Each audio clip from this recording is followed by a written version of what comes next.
Hello dear students. Last video में हमने समझा why rights are so important for us. ठीक है, क्यों जो समय मूल अधिकार हैं, फंडामेंटल राइट्स हैं, वो हमारे लिए क्यों ज़रूरी हैं। इस बात को हमने समझा, कुछ एग्जांपल्स के ज़रिए हमको ये समझ में आया।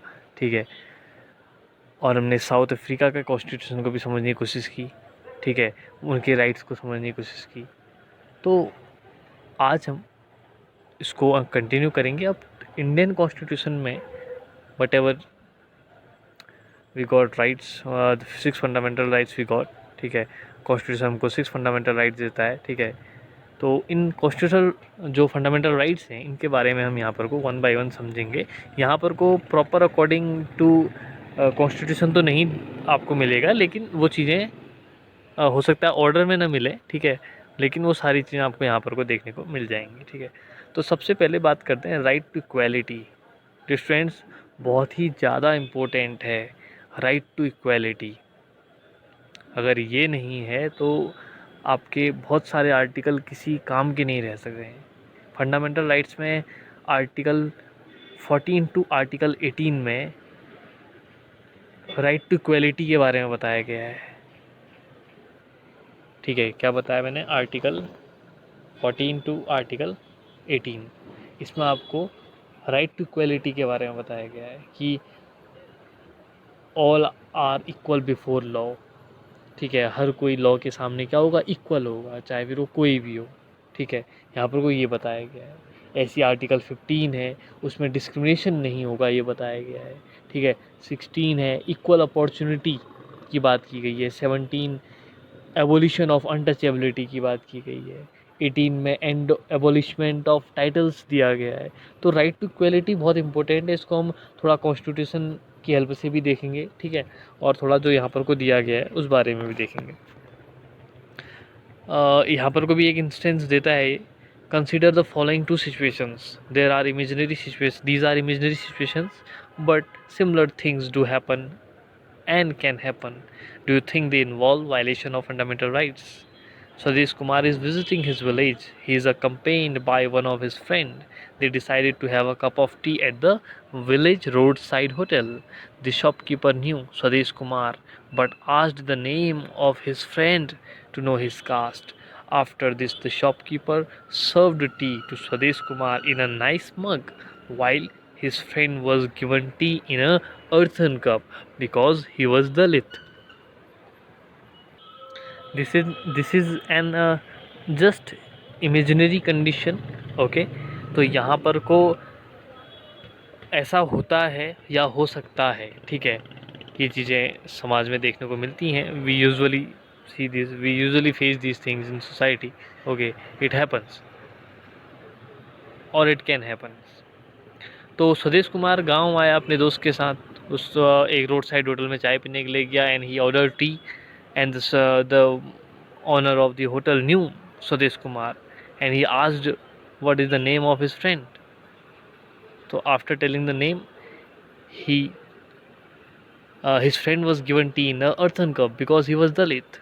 अब ये जो दलित यहाँ पर को टर्म है, ठीक है, तो दलित यहाँ पर को इस टर्म को उसने कहा कि ये दलित है तो इसको हम इसमें दे देते हैं। तो आप खुद ही सोचिए, एक आर्टिकल है, आर्टिकल नंबर 15 और आर्टिकल नंबर 17, मैं आपको इस बारे में दिखाऊंगा। ठीक है, कॉन्स्टिट्यूशन की भी मदद से मैं आपको पूरा कॉन्स्टिट्यूशन में ही दिखाऊंगा कि क्या है। ठीक है, an order is served to 4 news readers okay because he was Dalit. तो ये एक फर्स्ट पॉइंट है, एक फर्स्ट इंस्टेंस लिया है। इंस्टेंस हमारा इमेजनरी है। ठीक है, an order is served to 4 news readers of television channel that they would no longer read the news on screen. They are all women. The reason given is that they are above the age of 45. 2 male newsreaders above the same age are not barred from presenting the news. These are examples of clear discrimination. अब आप देख सकते हो, पहली instance में दलित होने की वजह से उसको टी सर्व करने में वहाँ पर कोई डिस्क्रिमिनेशन हुआ। अगले इंस्टेंस में आपने देखा कि वुमेन होने की वजह से the reason given is that they are above the age of 45, तो उनको स्क्रीन टेलीविज़न में they would no longer read the news on screen, कि वो भाई न्यूज़ नहीं देख सकते। तो अब आप यहाँ पर को समझ सकते हो कि ये जो डिस्क्रिमिनेशन हुआ है, क्या ये वैलिड है? आर्टिकल 15 और आर्टिकल 17 का टोटली यहाँ पर को क्या हुआ, वायलेशन हुआ। आप यहाँ पर को देख सकते हैं राइट टू इक्वलिटी यहाँ पर को लिखा हुआ है, ठीक है, ये आप देख सकते हैं राइट टू इक्वलिटी, ठीक है, right equality before law, equal protection of laws, prohibition on discrimination on ground of religion, equal access to shops, bathing ghats, hotels, etc., equality of opportunity in employment, abolition of titles, abolition of untouchability। मैंने कहा था ना ये order में तो नहीं होंगे, लेकिन होंगे वो सभी आर्टिकल्स जो कॉन्स्टिट्यूशन में लिस्टेड हैं, ठीक है। अब मैं आपको यहाँ पर को थोड़ा सा इसको डायरेक्ट कॉन्स्टिट्यूशन की हेल्प से बताता हूँ कि क्या ये जो डिस्क्रिमिनेशन हुआ, is that valid, was that valid.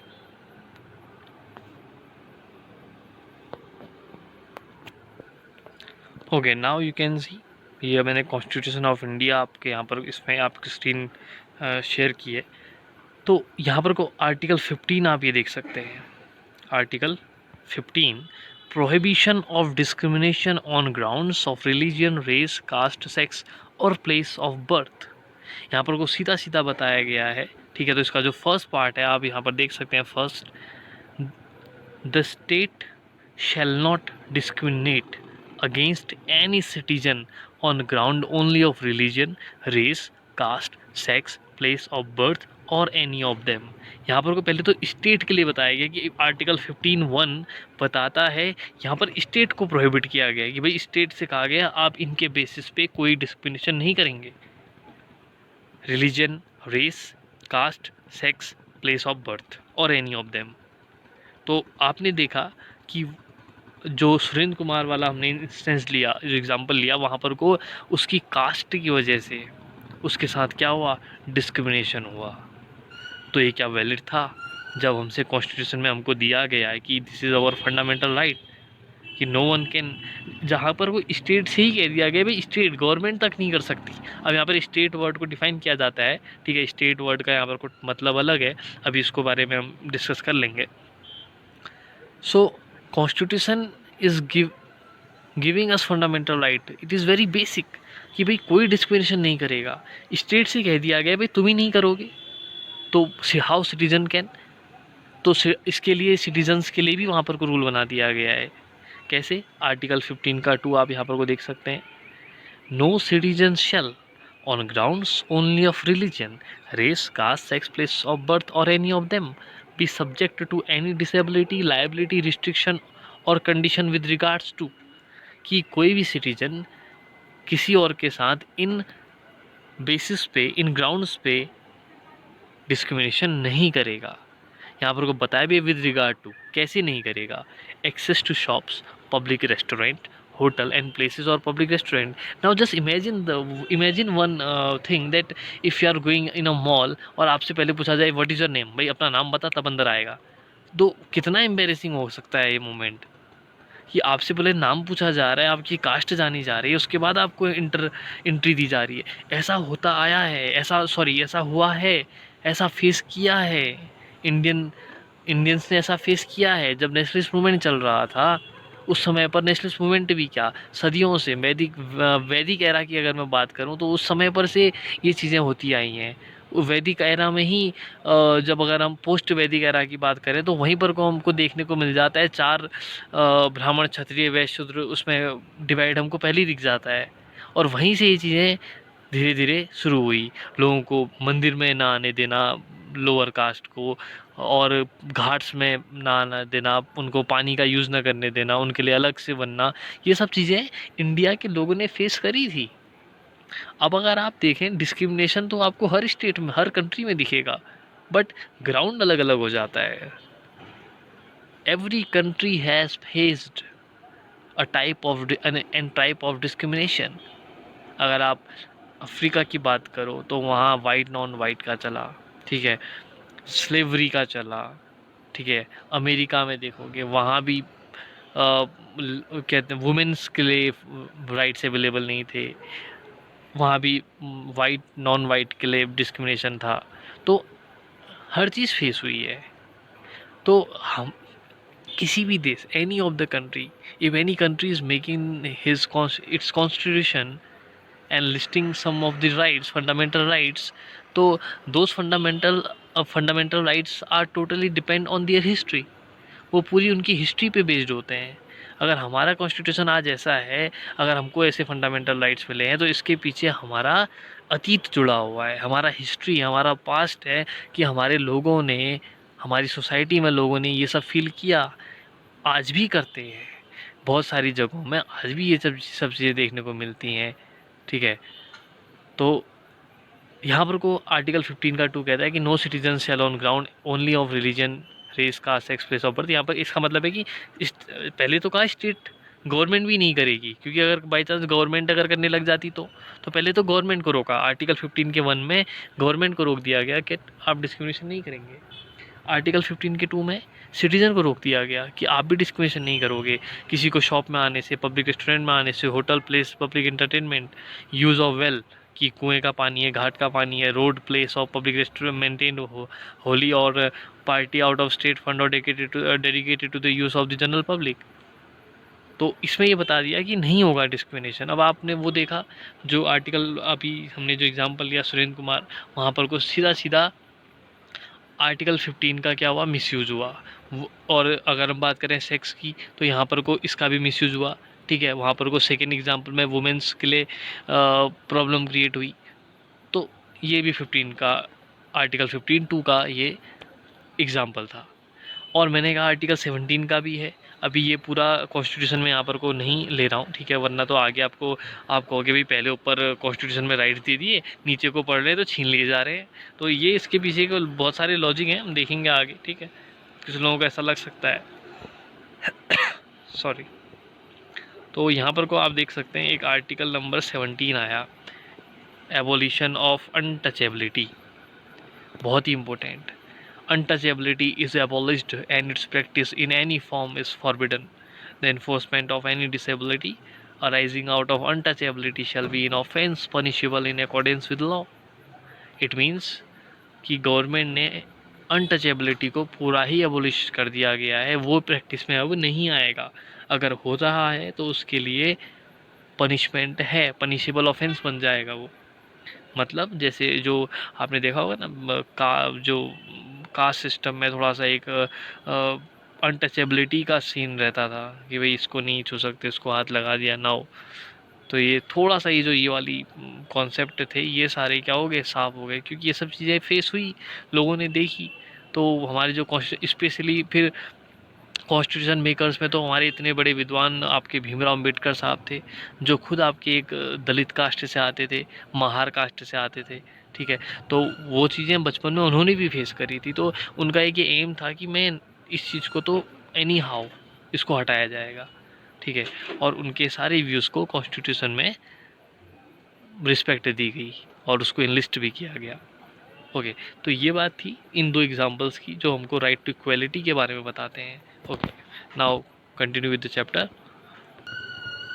Now I think you are totally understood why these fundamental rights are so important for us. Means I can say this is an indispensable part of our life now.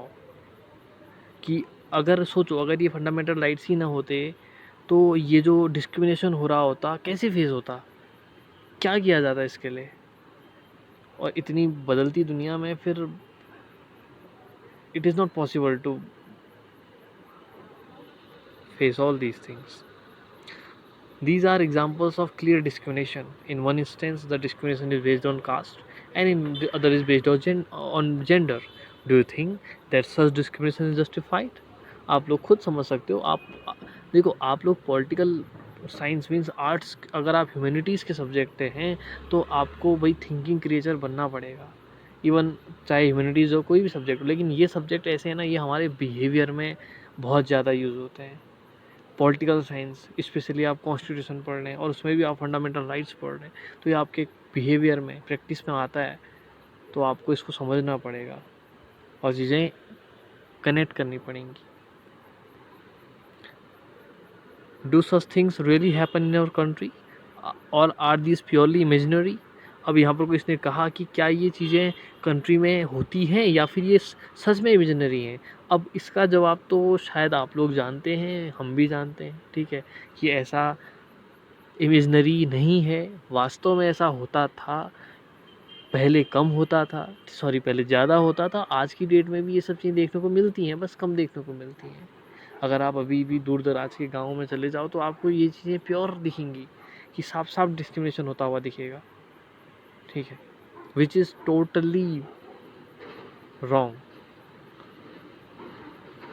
आप लोगों को खुद भी यहाँ पर सोचना पड़ेगा कि भाई जब इतना सब कुछ फंडामेंटल राइट दे रहा है तो still this is in use, this is in practice, why it is? Right to equality tries to do away with such and other discrimination. It provides for equal access to public places like shops, hotel, places of entertainment, well, wells, bathing arts, and places of worship. There cannot be any discrimination in this access on the grounds only of religion, race, caste, sex, or place of birth. It also prohibits any discrimination in public employment on any of the above mentioned basis. This right is very important because our society did not practice equal access in the past. देखो कितनी शानदार बात कही, ठीक है, it has means very means you can say ना like एक heart touching statement है कि ये सब चीज़ें हमारे लोगों को पहले मिला ही नहीं था कभी, इसीलिए भी देना ज़रूरी था। सोचो ऑब्वियस था ना, अब देश में गुलामी हुई, हम लोगों ने खूब राइट्स देखे, खूब अत्याचार सहे और उसके बाद डिस्क्रिमिनेशन देखा, फेस किया हमारे लोगों ने, ठीक है, फोर फादर्स ने देखा। तो अब जब देश आज़ाद हो रहा था, नए एरा में प्रवेश कर रहा था, when the country was entering in a new era, तो it was important, it was so called important, ठीक है, ये मस्ट था कि भाई होना ही चाहिए था कि कुछ ऐसा नया कि जैसा लोगों ने कभी देखा नहीं था। अब नए एरा में अगर प्रवेश कर रहे हो, एंट्री कर रहे हो, तो कुछ नया मिलना चाहिए था। और वो चीज़ें क्या होनी चाहिए थी, जो लोगों की एस्पिरेशंस थी, जो लोगों ने उन्होंने फेस किया था, जो उनकी प्रॉब्लम्स थी। अगर उनकी प्रॉब्लम्स का सॉल्यूशन ही नहीं निकला तो उस आज़ादी का क्या मतलब? खुद ही सोच सकते हैं आप, अगर देश आज़ाद हुआ और आज़ाद होके कुछ नया नहीं मिला तो आज़ादी का मतलब ही क्या रह गया? Then there is no use of that freedom. तो ये बात हमने राइट टू इक्वलिटी, ये पूरी बात हमने आर्टिकल 15 में देख ली, ठीक है। द प्रैक्टिस ऑफ अनटचेबिलिटी, इसकी बात भी हमने करी, ठीक है, आर्टिकल नंबर 17। सो आप लोग इसको अगर नोट करें तो बहुत अच्छा रहेगा, ठीक है, आपके बाद में जो नोट्स बनेंगे जिनको आप दोबारा से पढ़ सकें तो it will be good for you, okay. The practice of untouchability is one of the crudest manifestation of inequality. This has been abolished under the right to equality. The same right also provides that the state shall confer no title on a person except those who excel themselves in a military or academic field. Thus, right to equality strives to make India a true democracy by ensuring a sense of equality, of dignity and status among all its citizens. You have to understand कि ये ज़रूरी क्यों है। भाई कोई भी citizen यही तो चाहेगा कि वो एक डिग्निटी के साथ अपनी लाइफ स्पेंड करे, एक लिवलीहुड हो, डिग्निटी हो। अब और डिग्निटी क्या होती है? डिग्निटी यही तो होती है कि आपकी जो सेल्फ रिस्पेक्ट है वो हर्ट ना हो। आपको कोई अगर आपके नाम से बुलाए, ठीक है, और उसको कास्ट पे फोकस करके और उसको आपको नीचा दिखाने की कोशिश करे, तो as a human being it hurts. ये तो हर्ट होगा, आपकी डिग्निटी हर्ट होगी। तो ये एक बेसिक है, ये बहुत ही बेसिक राइट है हमारा कि हमारी डिग्निटी हर्ट नहीं होनी चाहिए। अगर हम किसी सोसाइटी में रह रहे हैं तो हम अब हमारा एक सेल्फ रिस्पेक्ट होना चाहिए, अपनी एक डिग्निटी होनी चाहिए। तो इसी को ध्यान में रखते हुए हमारे जो कॉन्स्टिट्यूशन मेकर्स थे, they made these fundamental rights कि अनटचेबिलिटी हमारा एक बहुत ही एक what I can say it is a very bad spot on our society. एक बहुत ही काला धब्बा है एक हमारी सोसाइटी में कि अनटचेबिलिटी हमने पिछले बहुत सालों से फेस की, स्टिल वो प्रैक्टिस में है, लेकिन उतना नहीं है जब से कॉन्स्टिट्यूशन तैयार हुआ, जब से प्रैक्टिस में आया। ठीक है, ये हमने आर्टिकल 17 में देखा।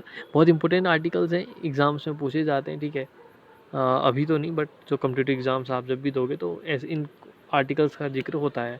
आर्टिकल 15 है, आर्टिकल 17 है। अब इनको जब आप और डीप पढ़ोगे तो आप कुछ भी चीज़ें समझ में आनी शुरू होंगी। ठीक है, और ये भी बताया गया है कि the state same right also provide that the state shall confer no title on a person except those who excel themselves in a military और अकेडमिक, कि मिलिट्री और अकेडमिक के अलावा कोई भी टाइटल नहीं दिया जाएगा।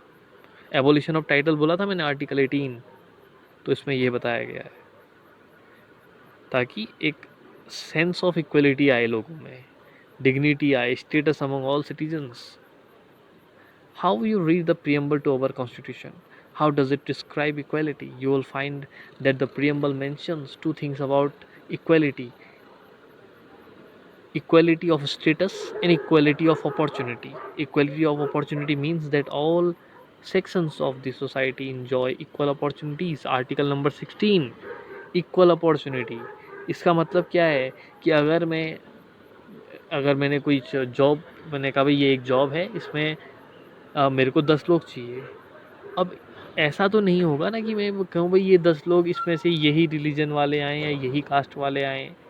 ठीक है, या फिर कुछ ही लोगों को मैंने चुन लिए भाई, इनमें से ये 10 लोग आएंगे। ऐसा नहीं हो सकता। हम क्या करेंगे उसके लिए, एक हमने कहा कि ये अपॉर्चुनिटी है, हम उनको मौका देंगे कि आप वो अपना टैलेंट शो कर सकें, अपनी इंटेलिजेंस शो कर सकें।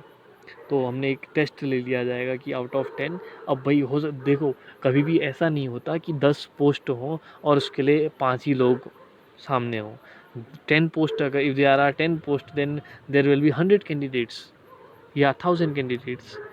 It is an example of equal opportunity कि भाई हमने 10 पोस्ट के लिए 1000 लोगों को अपॉर्चुनिटी दी। अब जो उसमें से एलिजिबल होगा वो उसको मिल जाएगा।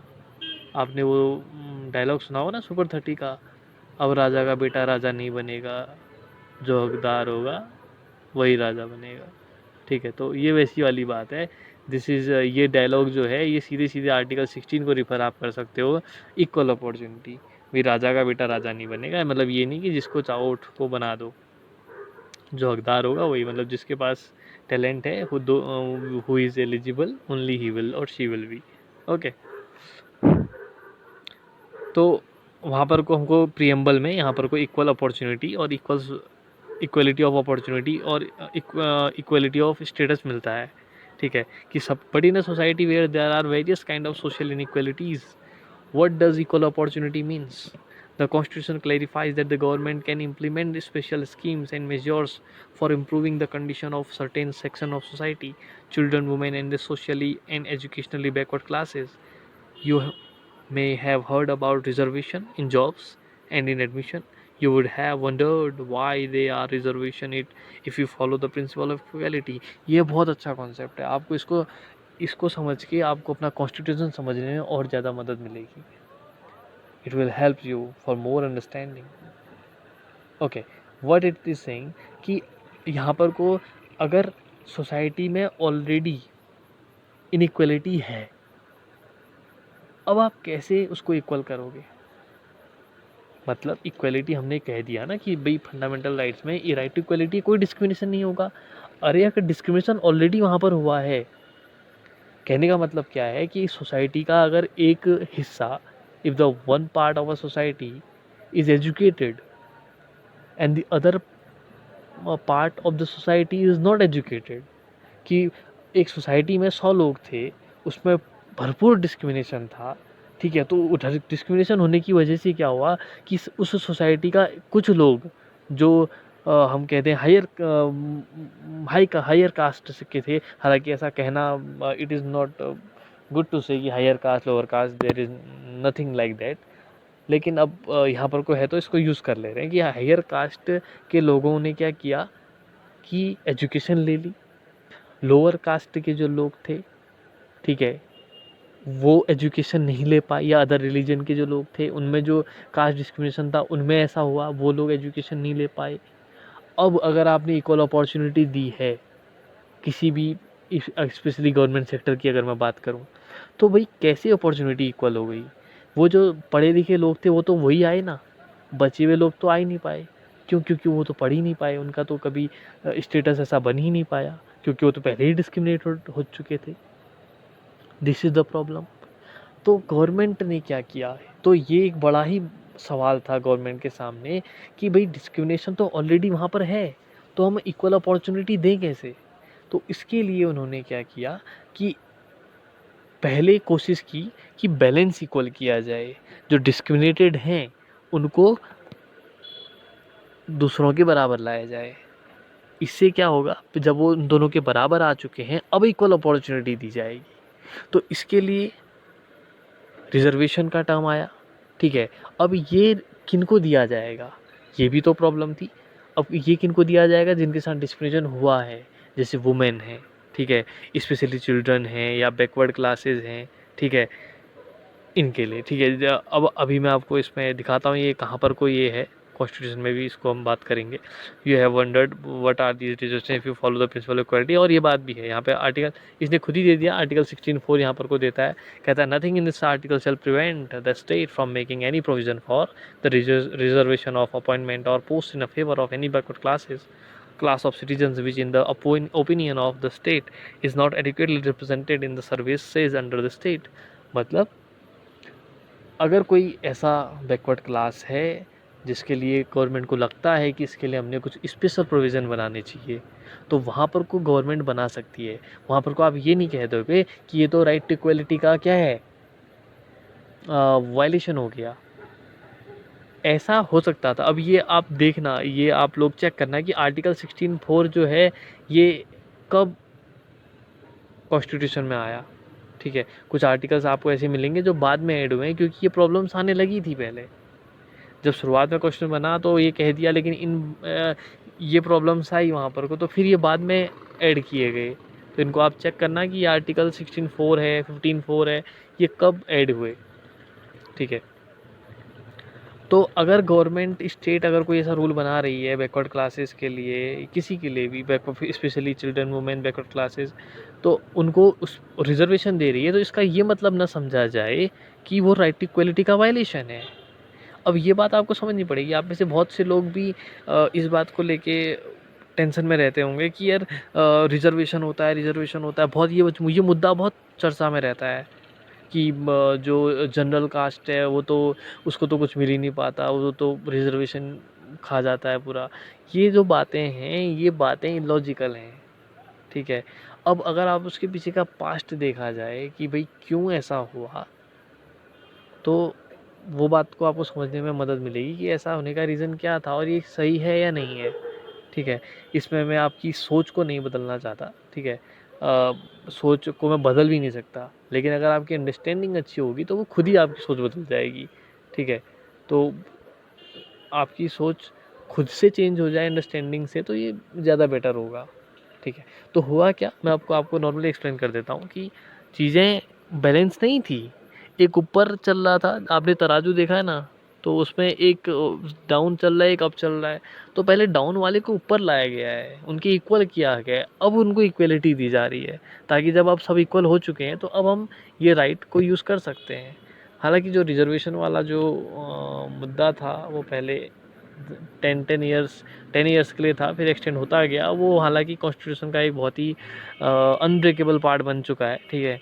और क्योंकि उसके पीछे का ये था कि हम 10 साल के लिए करते हैं, फिर अगर नहीं सही होगी सोसाइटी की कंडीशन, अगर लगेगा तो हम फिर उसको हटा देंगे या फिर बढ़ा देंगे। तो ये हालांकि ये होते होते फिर ये अनब्रेकेबल पार्ट है, और जब तक ये सही नहीं होता है तब तक तो थोड़ा इम्पॉसिबल है इसका हटना, ठीक है। हालांकि इसमें कुछ बातें फंसती हैं, कभी जब हम फेस टू फेस बात करेंगे तो उसके बारे में फिर थोड़ा सा अलग से डिस्कशन होगा, ठीक है। In fact, Article 16(4) of the Constitution explicitly clarifies that the policy like a reservation will not be seen as a violation of the right to equality. What I said. The same thing I said. If you see the spirit of the constitution, this is required for the fulfillment of the right to equality of opportunity.